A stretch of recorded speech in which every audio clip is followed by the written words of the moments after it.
All right, hello wine drinking people. Time for more of what I've had to drink yesterday. Fresh back from my spring break trip, so tan, rested and ready to start drinking the world's greatest wines again. And this is our first tasting after spring break. Adriana was in to show us some new pot wines. Aaron Pott, the winemaker extraordinaire here in Napa Valley. The mind behind these wines, this is his first vintage of Viognier. This is from Stagecoach Vineyard and the 20 M3 designation for this wine because, well, it had a lovely golden color. And Aaron and his wife one night, Claire, were just sitting around wondering how much gold there actually was in the world.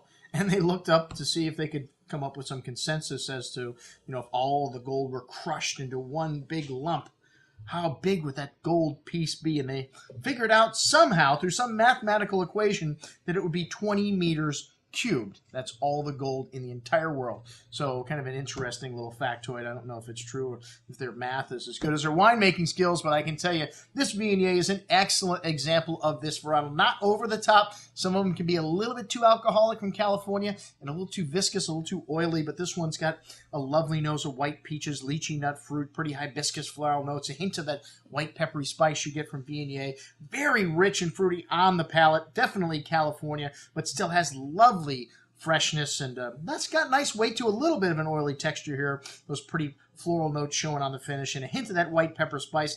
A nice big style of Viognier, but still balanced. Most excellent juice at $69. All right, then the Husic wines.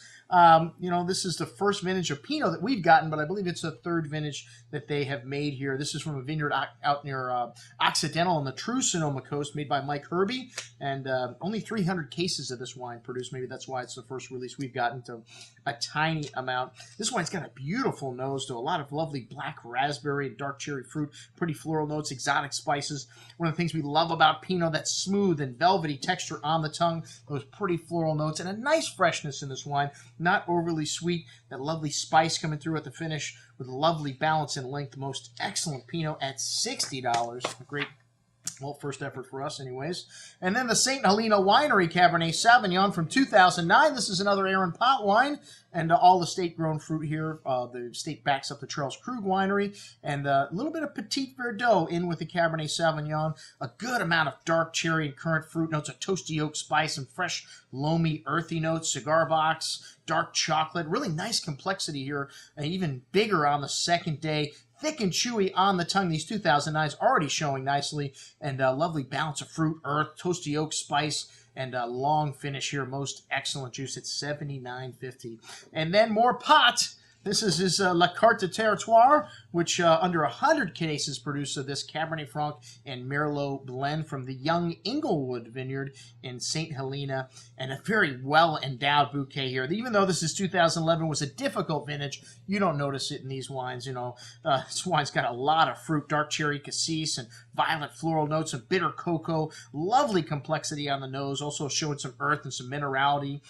Very ripe and forward style here, chunky, with lots of bitter cocoa, pretty floral notes on the finish, little hint of black pepper spice, a big and balanced wine, lots of everything, and even better on the second day, the sign of a truly great wine. Her Majesty's Secret Service is up next, another pot wine from Stagecoach Vineyard, and this is Dr. Krupp, and he did a little bit of work with Aaron in 2009, and Dr. Krupp gestured across the vineyard, Jan, and he said, Aaron, any vineyard, any block that you like here, you just go ahead and pick it out, and you can use it to make your new Cabernet wine. And without any hesitation, Aaron said, I want M5 and M6.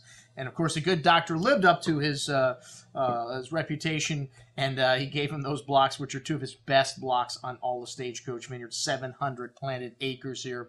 And this wine really shows it. 2011, not quite as difficult up in the mountains as it was on the valley floor. This wine's got a good amount of earthy character to it, something you get from these mountain vineyards, some fine herbs, an array of dark chocolate, cassis, dark currants, very complex bouquet here. Lovely, rich, ripe fruit, some black truffle in there. Really exotic bouquet here, and very complex. Even better on the second day. A big and chewy wine on the tongue with lots of ripe currant, black cherry liqueur-like fruit, good hand of toasty oak spice, along with that distinct minerality showing through on the finish. Wonderful intensity and wonderful length here. And man, this wine, really reasonably priced when you look at some of these other 100-case production Napa wines.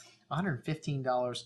most excellent juice. One of the best 2011 vintage Cabernets that I've had from Napa. That's what we had to drink with our friend Adriana. I'm your host, Andrew Lampasoni, signing off for the Wine Watch, saying remember, always drink the good stuff first.